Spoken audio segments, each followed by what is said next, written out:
step back. Hand salute. I pledge allegiance To the flag of the United States of America and to the republic for which it stands, one nation, under God, indivisible, with liberty and justice for all. Order, arm. About face. Forward, march.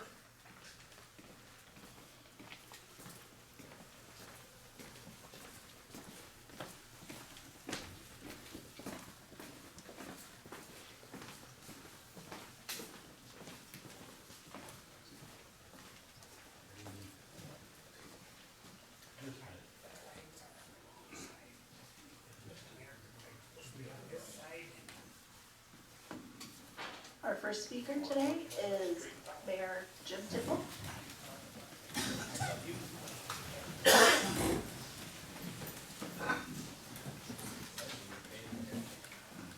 Before we start, the flags are on the wrong side, so we want to correct it. Wherever the flag goes on the right. Here, here.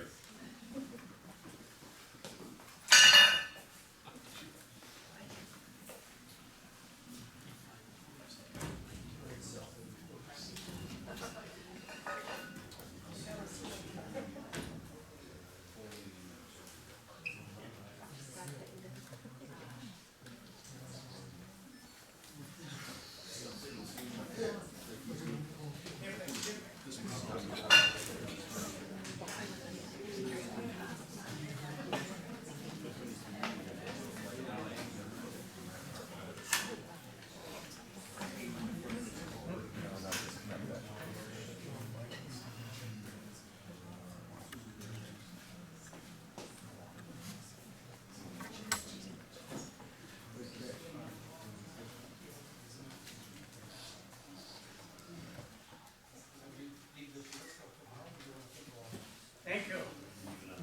Thank you. I'm glad I'm the only one that doesn't make mistakes. Anyway, welcome everybody to the Historical Museum.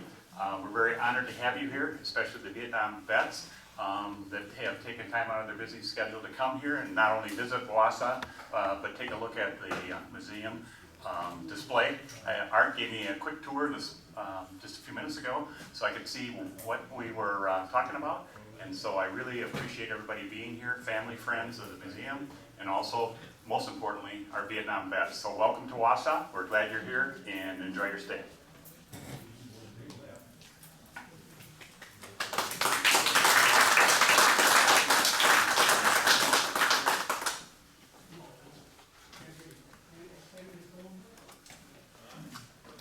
My name is John Kattenauer. I'm on the board here at the Historical Society, and my intent was to be brief, but I'm going to have a problem challenging the mayor on that. It's a privilege and an honor to welcome the vets of the 2nd Squad, 1st Cavalry, 1st Air Cavalry Division, and thank you for coming up from Milwaukee to visit the exhibit. It seems like it was somewhat of a alignment of the planets that ended up with the exhibit here and all of you here with the timing. How this actually got started from the point of view of the Historical Society is that I met Art 27 years ago when he beat me out badly on a gun deal in a gun show in the Chicago area, and I still have the gun. I'm still trying to get my money out of it. It was a Civil War pistol. Just kidding, Art. And this is really kind of what it should be, is a thank you to Art and Lee Beltrone for salvaging this part of American history. I mean, had it not been that they boarded that particular ship to look for a site for some video photography, they would never have come across this material, and it would probably all be in a landfill in New Jersey with the New York Central Station. And knowing Art and knowing about this, I had a book that he wrote, or he sent me a book that he wrote. And then about 4 or 5 years ago, he called me one day and said, "Hey, would you guys like to have the Vietnam graffiti exhibit at the Historical Society?" So the answer obviously was yes, and that's why we're here today. We're very happy to have this exhibit, which probably be on the circuit for another couple of years, and then will be stored away somewhere where it may not be seen again for a while. So we're very fortunate to have it here. And we thank Art also for coming all the way from Virginia to visit us and to make your meeting in Milwaukee. I did want to remind you, although Christine already did, to sign the canvas. And if you have time, take at least a quick run through our Marathon County core exhibit upstairs. If you never come back this way again, you'll at least in 5 minutes have a pretty good idea of how Wausau ended up here and what was the basic industry that got it started. It's a beautiful exhibit. If any of you have time, or if you're staying overnight, you might want to take a tour of the Yawkey House across the street. That's a docent guided tour. It takes half an hour to 45 minutes. It's a totally restored lumber baron's house built in 1901. It is restored to the condition it was in 1908, fully furnished with some of the original artifacts, but also things that have been purchased that match the items that the Yawkeys had in their possession at the time they lived here. So again, thank you for being here. I'm looking forward to hearing your stories. Have a good time. Thank you.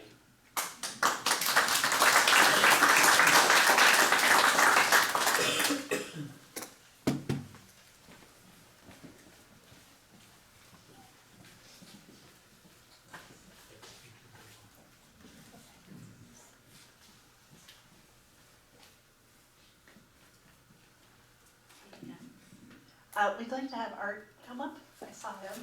If you could say a few words, we would greatly appreciate it.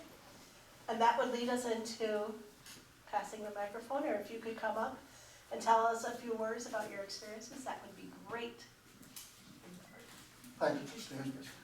Well, John, thanks very much for that credit, but you guys are the ones who really made this happen. If you didn't leave the graffiti, and if you weren't on the ship, and if you weren't willing to share your stories with us the way you have for the last 5 or 6 years, this project would not have not only not gotten off the ground, but wouldn't have been put into an exhibit. And Jerry Barker, who is loved by us all, and he's one of our directors on the Vietnam Graffiti Project, and Jerry has always been there, along with a good number of others like Dennis and Tom and others, when we had a question and needed some guidance. And we are deeply indebted to all of you for making this happen.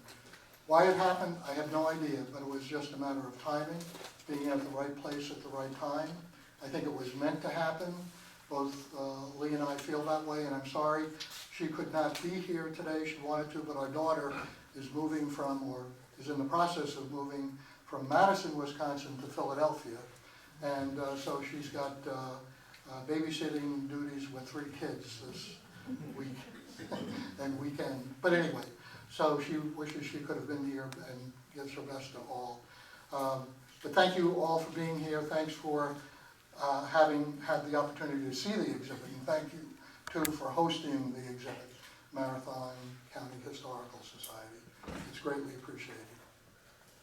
Dennis?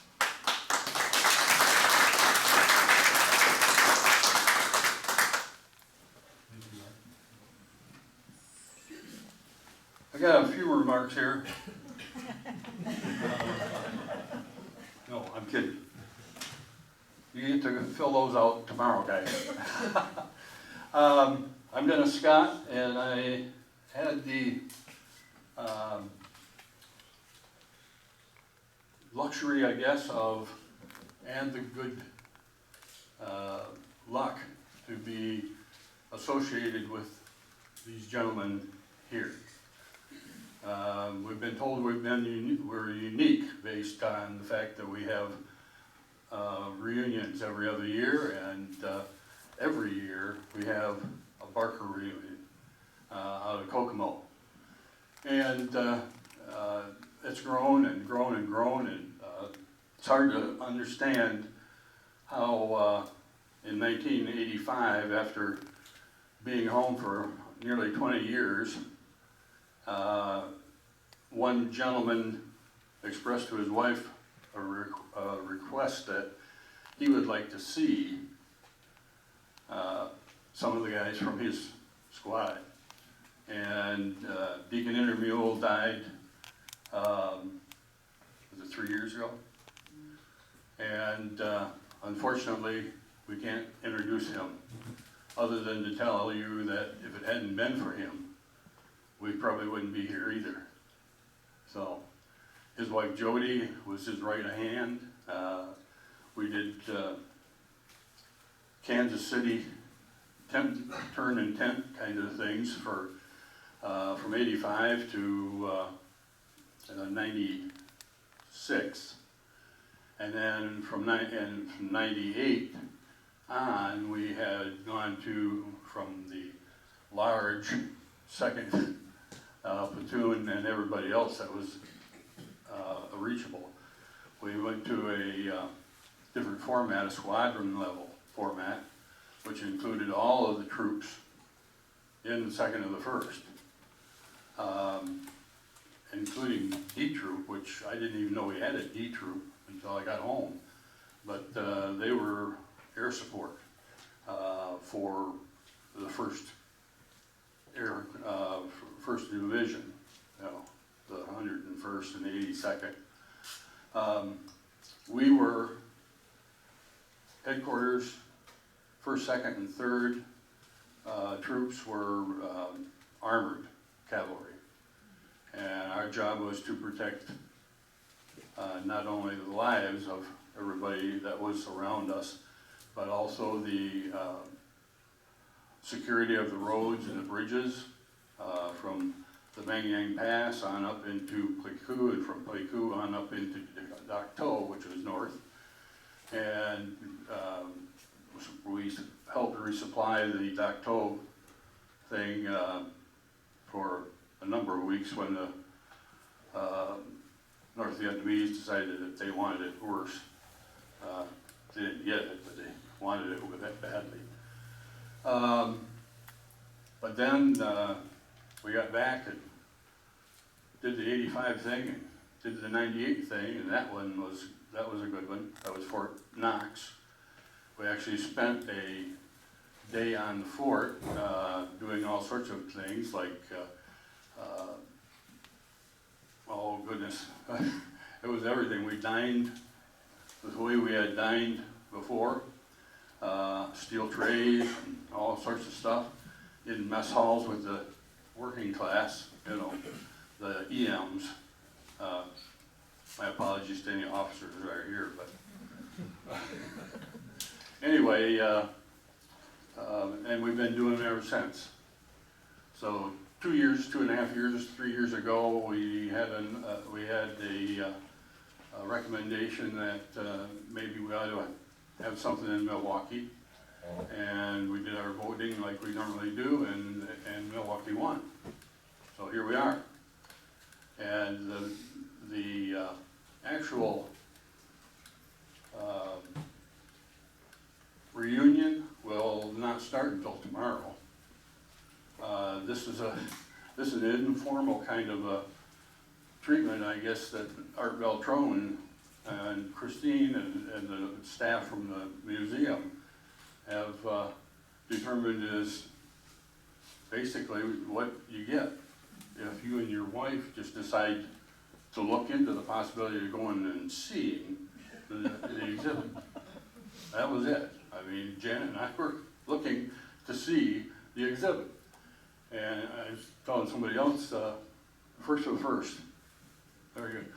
I was telling Tyler earlier that I don't know how this stuff happens, you know. Next thing you know, you're helping make arrangements for 50 guys and from all over the place. But anyway, it's too long, and I just wanted to make sure that the flags got taken care of correctly. You know, the color guard did a fine job, and it did it right.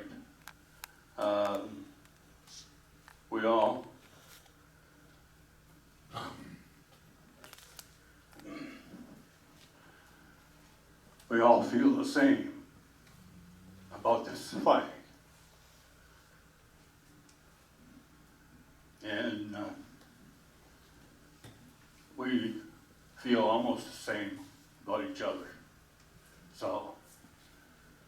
I'll let somebody else come up here and do it better. Parker, you can always talk.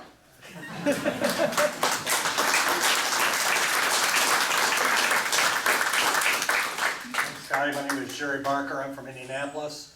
I had the dubious honor of having probably doing more KP than anybody else in the United States Army. And that's the whole year at Fort Hood. And then when I got on the walker, naturally, since I was so good at it, they made me do it every other day for 18 days. So, and I don't do KP anymore. That's my life. I don't do anything. I remember we left Fort Hood, Texas on a train bound for California. And when we got to California, they made us pull the blinds down on the train cars because of the demonstrators who were demonstrating in the Vietnam War, and they didn't want us. I think they were more afraid of us killing them than they were of the people having a negative impact on us. And we departed on the General Nelson M. Walker on August 10th, 1967. It was an 18-day journey. Our brothers of the first Cav was on board. We dropped them at Da Nang, Vietnam, and they got off and later joined the Americal Division. We went on down to Quy Nhon and got off the ship on the 20th, I believe the 20th of August, and we road marched to the Mang Yang Pass and to Pleiku, where our base camp was at Camp Honore 4th Infantry Division, where we were attached for a year. So we had the honor and the privilege of taking the 2-1 Cav colors to Vietnam initially, and then we had a proud tradition that followed us. The 2-1 Cavs stayed another couple of years, and I think altogether the 2-1 Cavs spent 3 years. The 2-1 Cav was the most decorated unit in the United States Army, having been formed in 1833.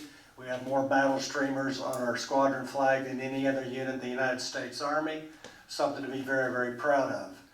For those of you who remember the Vietnam days and the fact that it wasn't a very popular war, many times soldiers just went through basic training and AIT, and then that soldier would individually go to Vietnam. He'd go one direction and a body bag would come the other direction. We, on the other hand, were a new concept in the United States Army. We trained together for an entire year.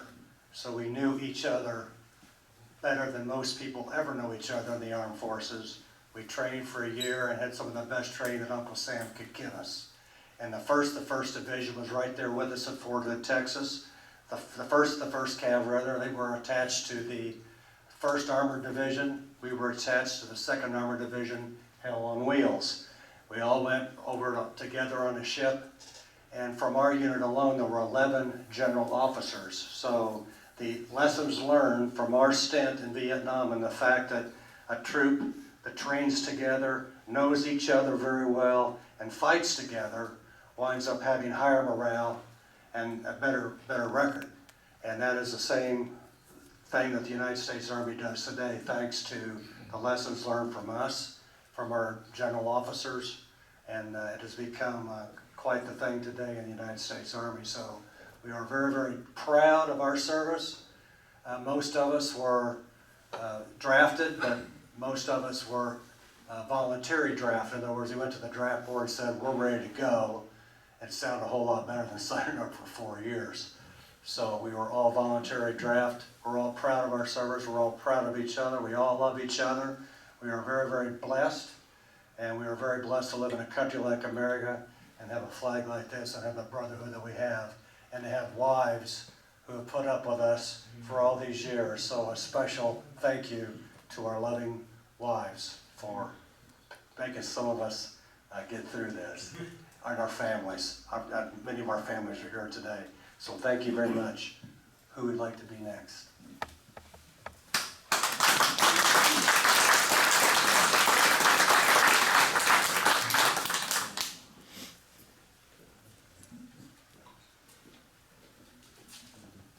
Well, I'm Tom Fay. I think we all need to give Dennis another hand because Dennis was president of this association for 26 years, 27. 28, something like that. Anyway, 4 years ago, I got selected, elected, drafted, shafted into being president of the association. But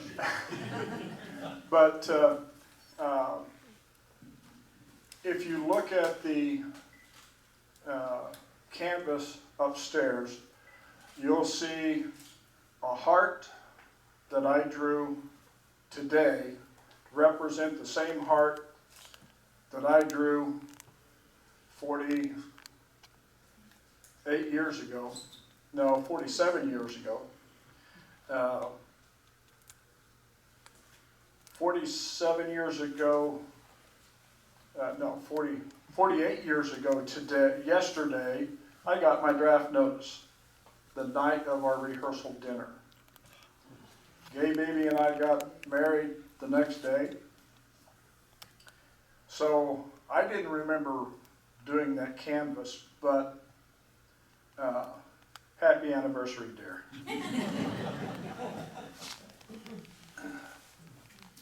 So I drew on the canvas our names, married 27 August 66, got to Vietnam 27 August 67. It was a hot, stinky trip, if you guys remember. If I remember right, Barker got next to a porthole so he could have some air. I was in the center, top bunk. It was hot.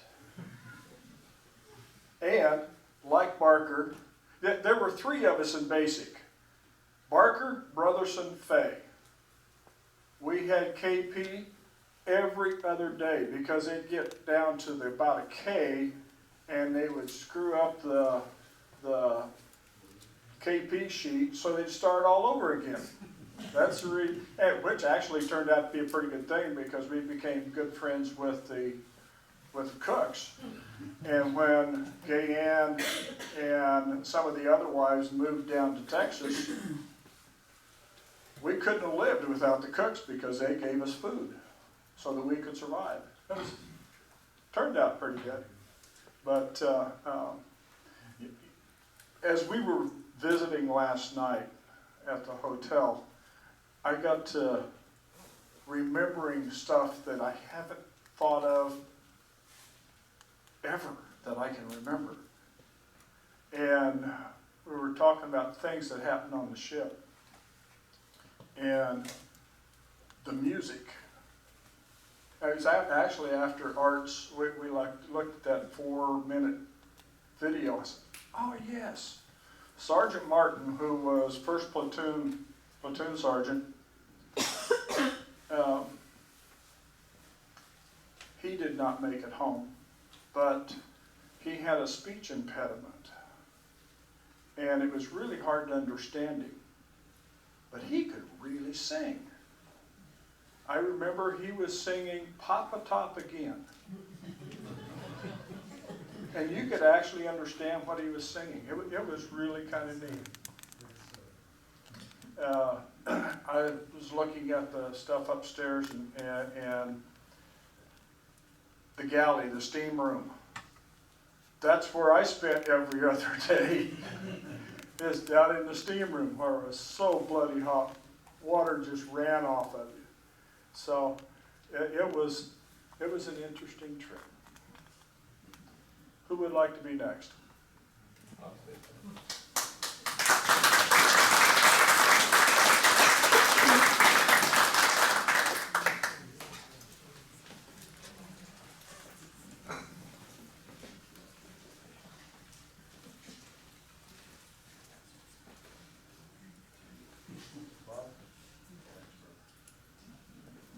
I am Bob Wondra, and I just live down the road here, about 50 miles from Milwaukee. So, a couple of things that I remember, going back, we had some excellent training.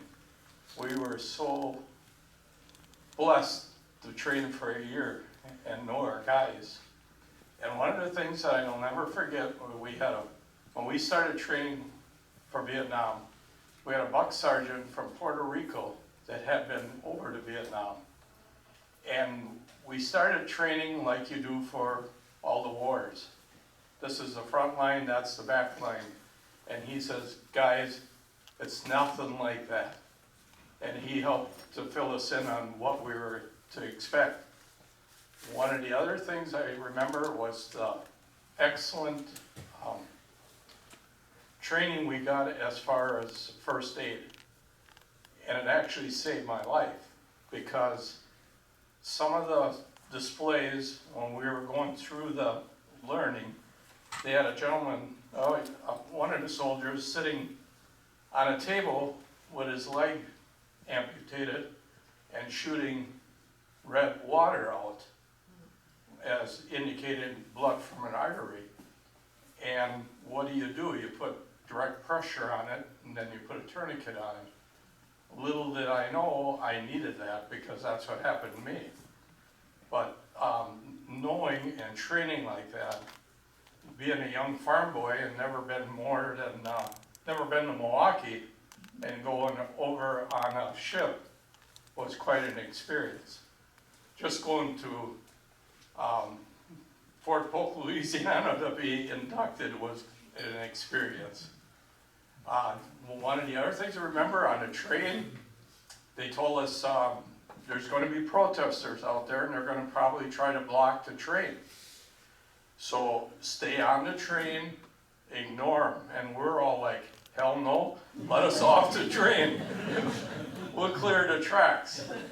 And then, like you say, once we got to Oakland and then we got on the ship, the thing that I remember on the ship was we had a bar in one area of the ship with some bar stools.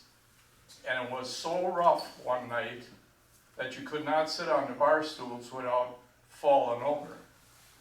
And it looked at some of the fellas sitting there, and they were almost as green as the shirt. They were so sick. So that's some of the memories I had, and yeah. So somebody else, please. I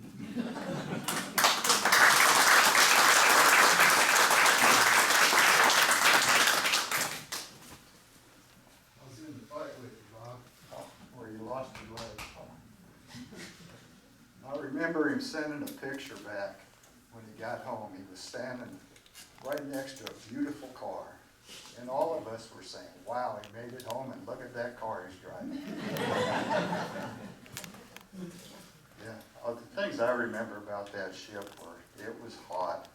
I think my job was cleaning the latrine, so we just went in there and stirred a little thing around a few stools, and we were done for the day.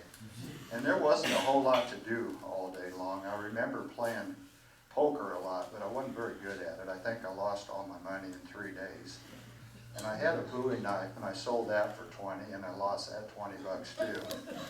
So we just kind of went up on deck and just sit there and just kind of hang your head over the water and watch the waves go by and get yourself sick. And I remember having to walk down about 3 flights of stairs to get to that mess hall. And you'd just be sweating and just water dripping off you to get down there to get something to eat. And I remember the food wasn't that good, sorry about that. all I can remember is canned milk and dehydrated this and dehydrated that. But I remember looking out towards the front of the ship, and they would shoot their garbage out. So somebody was eating good on that ship, because I'd see cantaloupe rinds and everything else falling out. But we weren't getting that kind of stuff. And I remember taking a shower. You don't want to take a shower in seawater, because that soap just doesn't lather up, and it's cold. And that's what I remember on that ship. Oh, and I remember in the evenings they would put a great big sheet up, and they would play movies, and it was right in between those 2 smokestacks. And every once in a while there'd be kind of a whistle blow, and those 2 smokestacks would just blow ash up, and you'd just be covered with this black ash all over you. But we went through that so we could watch the movie in the evenings. Anybody else?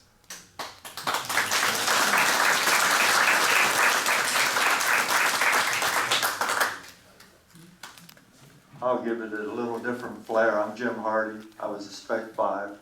We went on the March 1967 cruise to the South Pacific. For your information, the South Pacific consists of 64 million square miles of water. I read about it in high school in geography, but until you see it, you just wouldn't believe it. Days and days. The ship's doing, for your information, about 40 mile an hour, 35 knots, 25 knots, 24 hours a day for 20 days. So it was amazing for a 20-year-old kid. I got elected to come here because I had some, I was on the site. That's a story. A high school girl interviewed me, a Vietnam vet.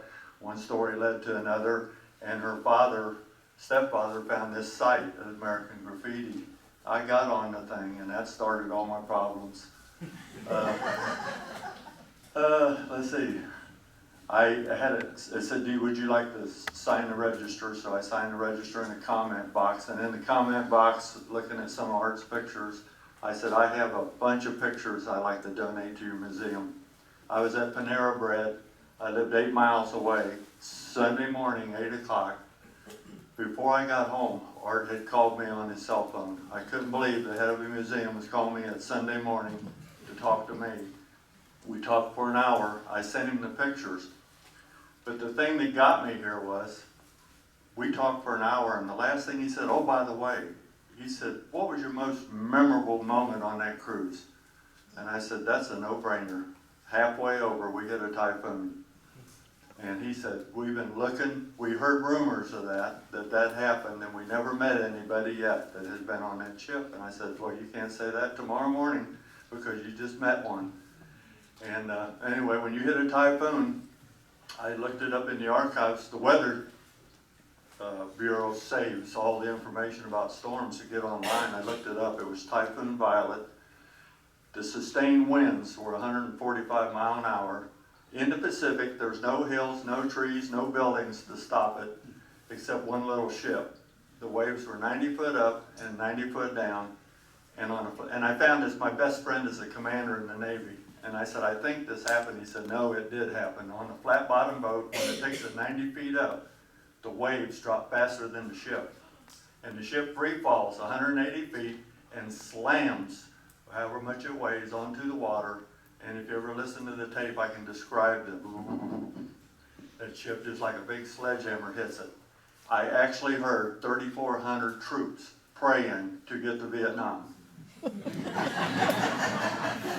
I had many sailors tell me, oh, I hit this and I hit that. You know, we're in that all the time. I said, but when it was over, we went to Vietnam. I said, that it gives you a little extra star on your hat. And I was reading in some of the archives Art sent me. I believe our unit in 1 year shipped 50 million gallons of fuel to the troops and to the tanks. JP4, avgas, jet fuel, diesel. And we even shipped out all those little things you heat your food with if you're lucky to get them. And it was like millions of pounds of all that stuff.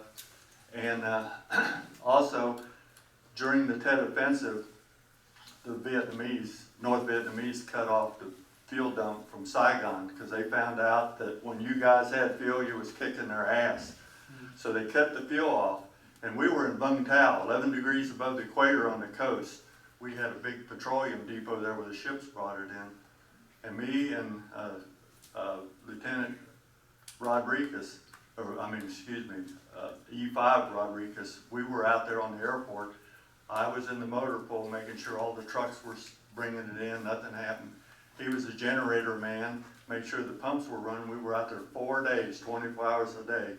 And we got above and beyond the call letter from our government from it when we got back for seeing that show was fixed. And I guess the North Vietnamese never could figure out how you guys was kept running because they're looking around, well, we got the fuel, and you know, they would cut the roads off. So that was probably a real proud experience, and I'm just glad that we could keep you running.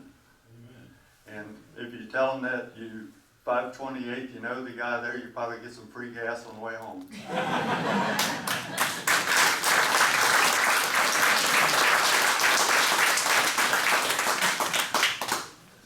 Come on, you can top hat. This is, every night, I have lunch with about 5 guys every Wednesday and Friday at Game Club, and we have what we call the Liars Club. First one don't win.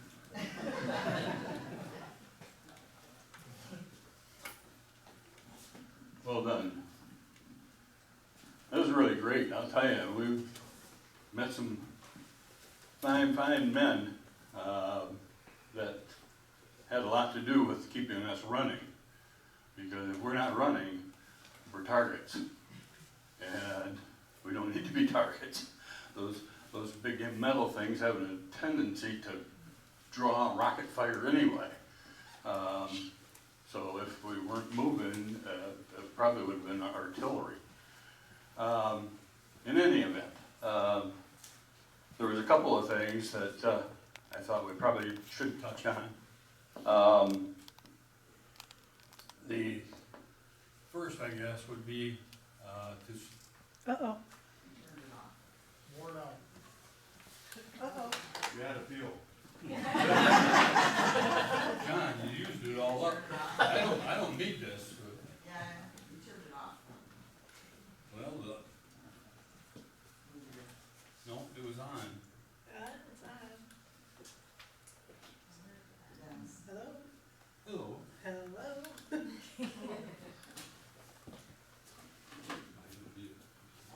Okay, go for it then. Hello? Oh, the NDA, Huh? cut off. Is that right? Yeah. Okay. First, I guess I'd like to know if you've got any questions for any of us about the, thank you, about the walker. Anybody got any questions that are burning in your minds right now? No? No burning minds. Okay, Janet, my wife. I can always count on her. Okay, so you all had some kind of duty. Did you all get to sleep? Like, were there enough bunks on the ship for everyone, or did you sleep in shifts, or whatever? No, there were racks for everybody. Now, not everybody used the racks. One of the guys, I can't remember which one, was telling me that he found a good spot up next to the smokestack because it was open air, you know, and it was warmer by the smokestack than he imagined, until they blew those whistles. He did stress that blowing of the whistles would wake you up and then cover you with dirt. So yeah, but for most of us, yeah, we had places.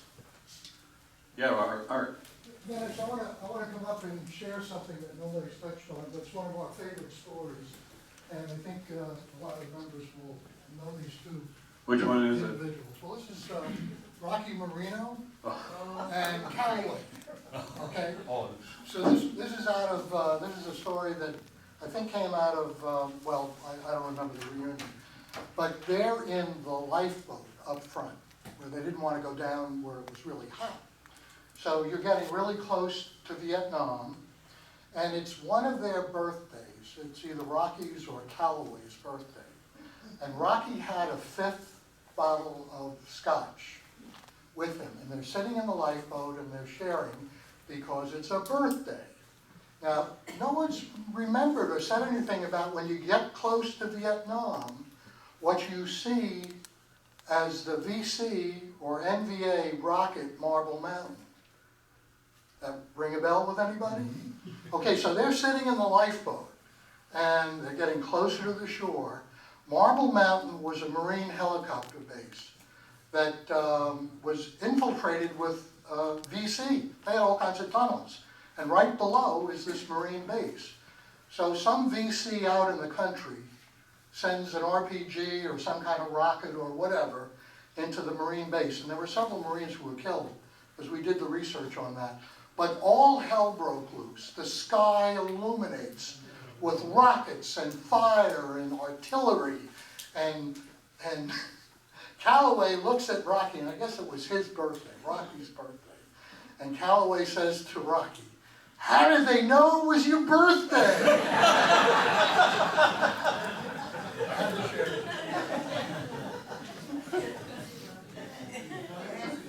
Thank you, Art. We'll take that to Marino. That's great. We were talking about duties and that kind of thing, and I just wanted to let you know that, you know, being Scott made a big difference in KP. You probably took 2 or 3 of mine. I'm sure. Yeah.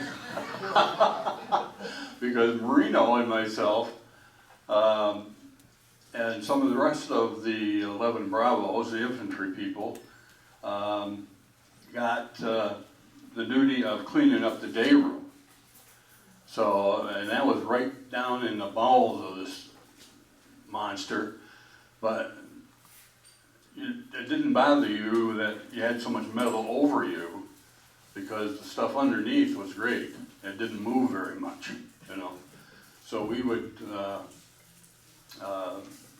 go clean the day room, which consisted of rack up the pool balls and put the paddles with the ping pong balls, and then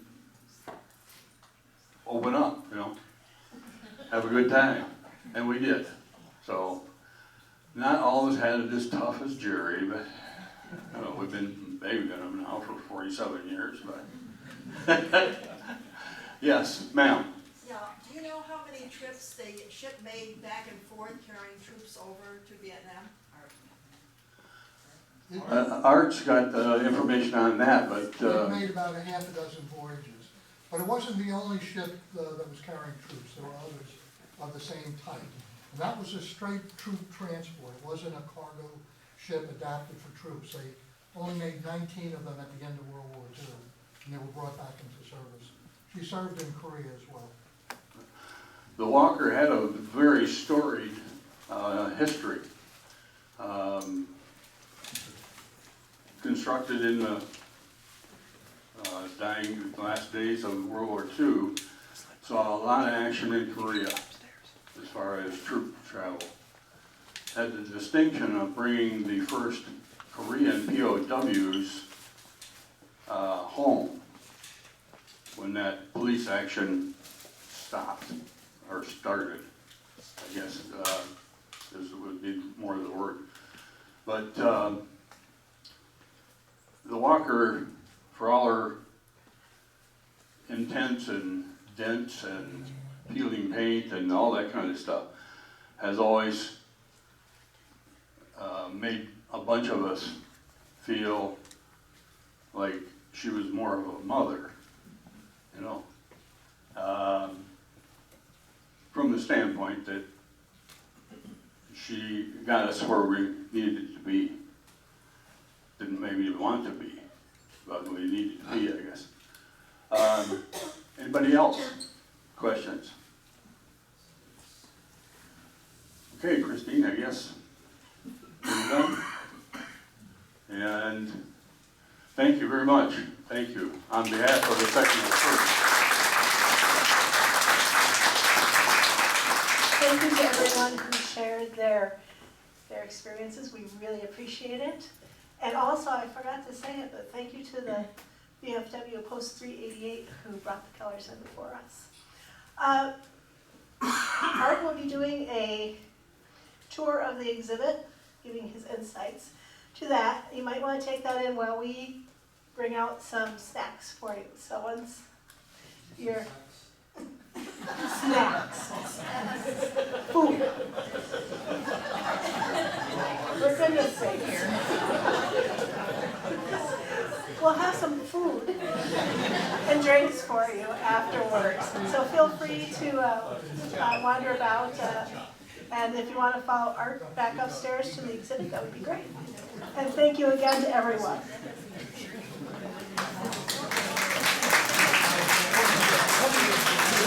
Yeah.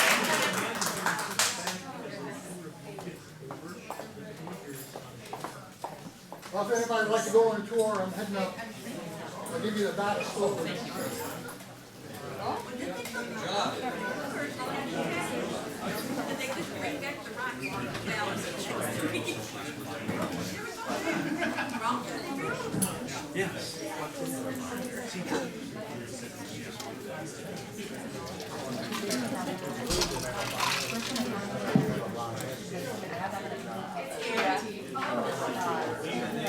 I got what I needed eventually. They were all part of us.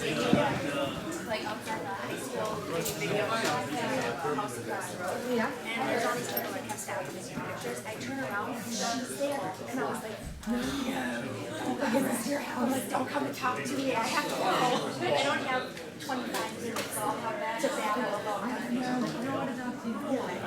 Could very well be.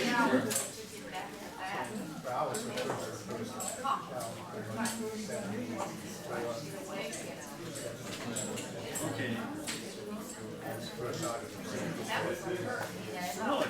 Okay. Well, good. Nice to see you. Welcome back.